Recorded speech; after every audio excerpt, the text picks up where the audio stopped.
Suffering on the Road. At the time of the Buddha, there lived a monk who yearned to find the true way to enlightenment. He wanted to know for certain what was the correct way and what was the incorrect way to train his mind in meditation. Having decided that living in a monastery with a large group of monks was confusing and distracting, he went off wandering, looking for quiet places to meditate on his own. Living alone, he practiced continuously, sometimes experiencing periods of calm when his mind gathered itself in concentration, at other times not finding much calm at all. There was still no real certainty in his meditation. Sometimes he was very diligent and put forth great effort, sometimes he was lazy. In the end, he became caught up in doubt and skepticism due to his lack of success in trying to find the right way to practice. During that time in India, there were many different meditation teachers, and the monk happened to hear about one famous teacher, Ajahn A, who was very popular and had a reputation for being skilled in meditation instruction. The monk sat down and thought it through, and decided that just in case this famous teacher really knew the correct way to enlightenment, he would set off to go and find him and train under his guidance. Having received teachings, the monk returned to meditate on his own again, and found that while some of the new teachings were in line with his own views, some were different. He found that he was still constantly getting caught into doubt and uncertainty. After a while he heard of another famous monk, Ajahn B, who also was again reputed to be fully enlightened and skilled in teaching meditation. This news simply fueled further doubts and questions in his mind. Eventually his speculation drove him to go off in search of the new teacher. Having received fresh teachings, the monk left and went away to practice in solitude once more. He compared all the teachings he had absorbed from his latest teacher with those from the first teacher, and found that they weren't the same. He compared the different styles and characters of each teacher, and found that they were also quite different. He compared everything he had learnt with his own views about meditation, and found that nothing seemed to fit together at all. The more he compared, the more he doubted. Not long after that, the monk heard excited rumors that Ajahn C was a really wise teacher. People were talking about the new teacher so much that he couldn't stand it anymore and felt compelled to seek him out and try training with him. The monk was willing to listen and to try out whatever the new teacher suggested. Some things he taught were the same as other teachers, some things not. The monk kept thinking and comparing, trying to work out why one teacher did things a certain way and another teacher did it differently. In his mind, he was churning over all the information he had accumulated on the diverse views and styles of each teacher, and when he put it together with his own views, which were completely different, ended up with no samadhi at all. The more he tried to work out where each teacher was at, the more he became restless and agitated, burning up all his energy until he became both mentally and physically drained, utterly defeated by his endless doubting and speculation. Eventually the monk heard the fast-spreading news that a fully enlightened teacher named Gotama had arisen in the world.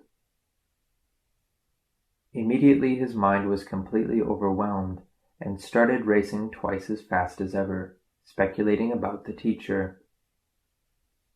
Just as before, he could not resist the urge to go and see the new teacher for himself, so he went to pay respects to the Buddha and listened to him expound the Dhamma. The Buddha explained to him that ultimately it's impossible to gain true insight and transcend doubt simply through seeking out and receiving teachings from other people. The more you hear, the more you doubt. The more you hear, the more mixed up you become. The Buddha emphasized that other people's wisdom can't cut through your doubts for you. Other people cannot let go of doubts for you.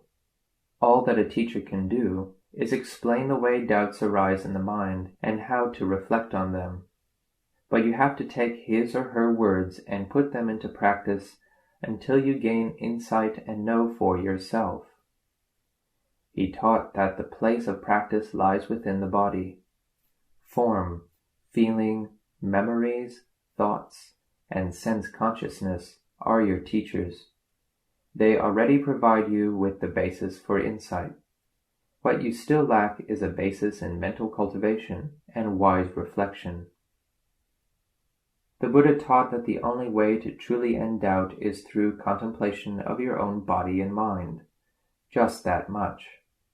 Abandon the past, abandon the future, practice knowing and letting go. Sustain the knowing. Once you have established the knowing, let go. But don't try to let go without the knowing. It is the presence of this knowing that allows you to let go. Let go of everything you did in the past, both the good and the bad.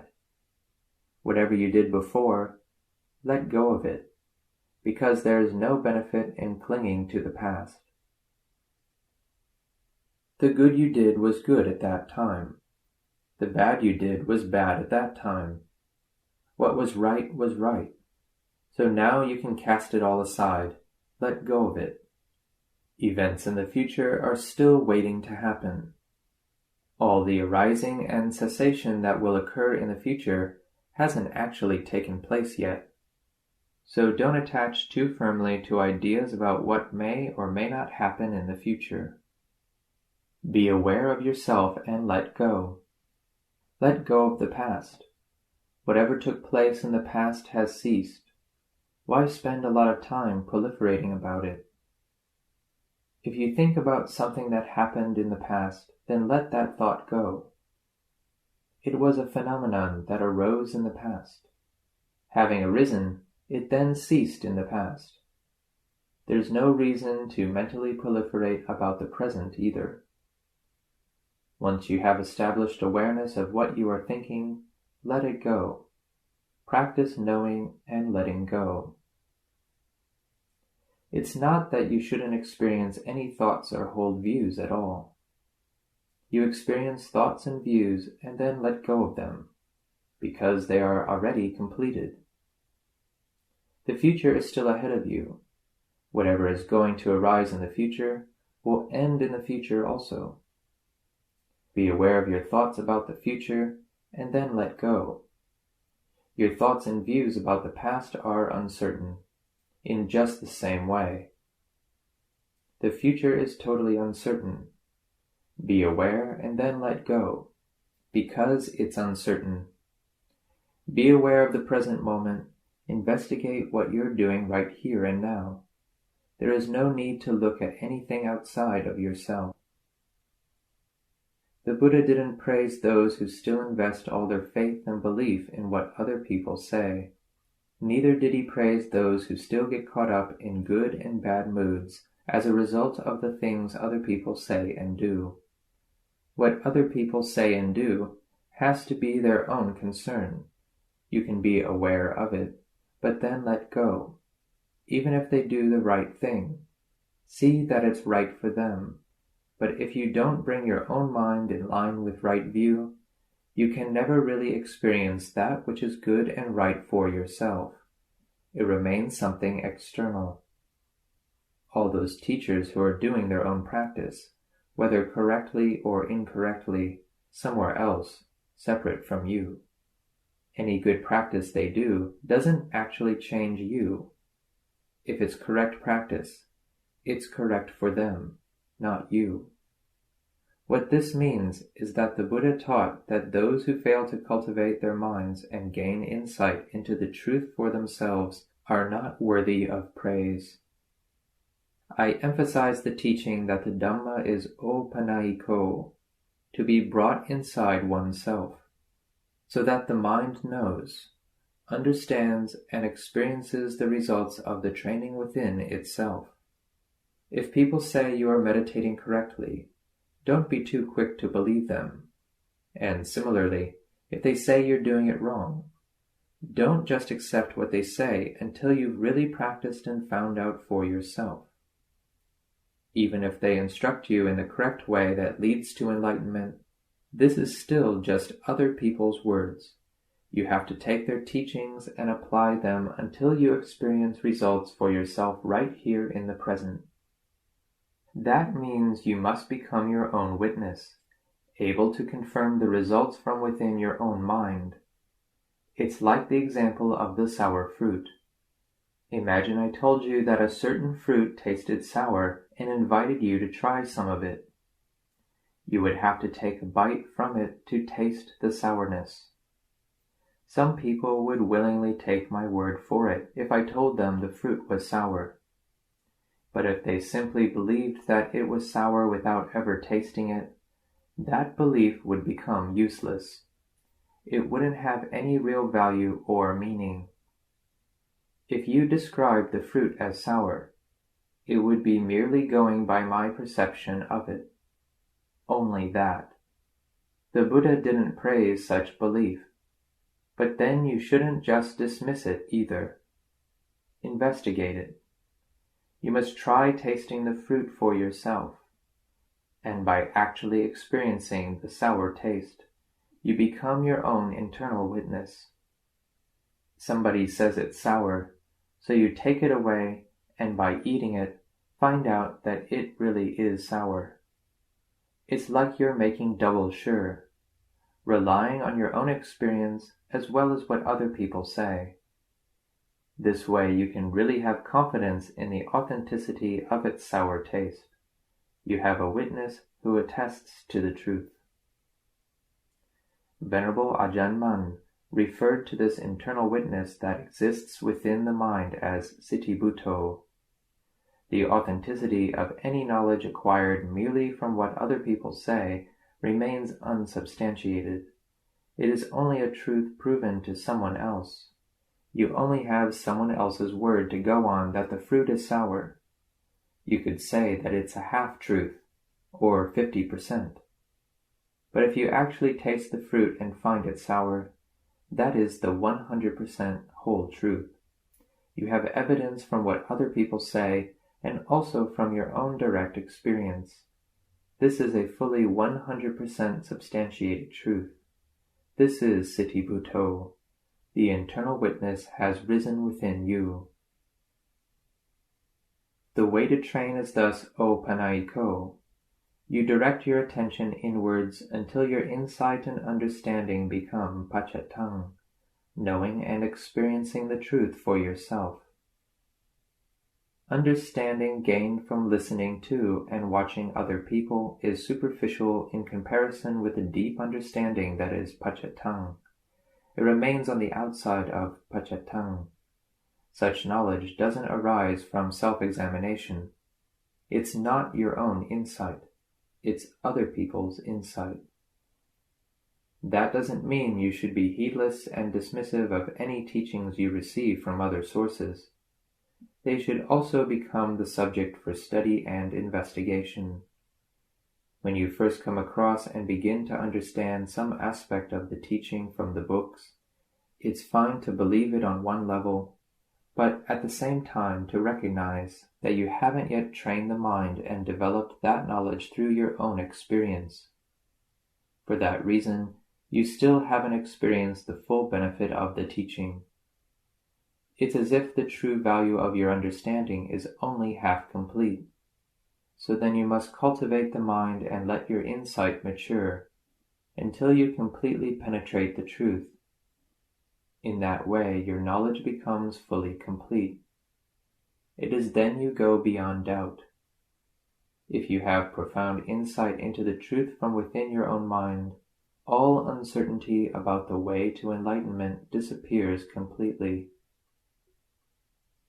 When we speak of practicing with the Paccuppanadhamma, it means that whatever phenomenon is immediately arising into the mind, you must investigate and deal with it at once. Your awareness must be right there, because Paccuppanadhamma refers to the experience of the present moment. It encompasses both cause and effect. The present moment is firmly rooted within the process of cause and effect. The way you are in the present reflects the causes that lay in the past. Your present experience is the result. Every single experience you've had right up until the present has arisen out of past causes. For instance, you could say that walking out from your meditation hut was a cause, and that you sitting down here is the result. This is the truth of the way things are. There is a constant succession of causes and effects. So what you did in the past was the cause. The present experience is the result. Similarly, present actions are the cause for what you will experience in the future. Sitting here right now, you are already initiating causes. Past causes are coming to fruition in the present, and these results are actually forming causes that will produce results in the future. What the Buddha saw was that you must abandon both the past and the future. When we say abandon, it doesn't mean you literally get rid of them. Abandoning means the focus of your mindfulness and insight is right here at this one point, the present moment. The past and the future link together right here. The present is both the result of the past and the cause of what lies ahead in the future. So you must completely abandon both cause and result, and simply abide with the present moment. We say abandon them, but these are just words used to describe the way of training the mind. Even though you let go of your attachment and abandon the past and future, the natural process of cause and effect remains in place. In fact, you could call this the halfway point. It's already part of the process of cause and result. The Buddha taught to watch the present moment, where you will see a continuous process of arising and passing away, followed by more arising and passing away.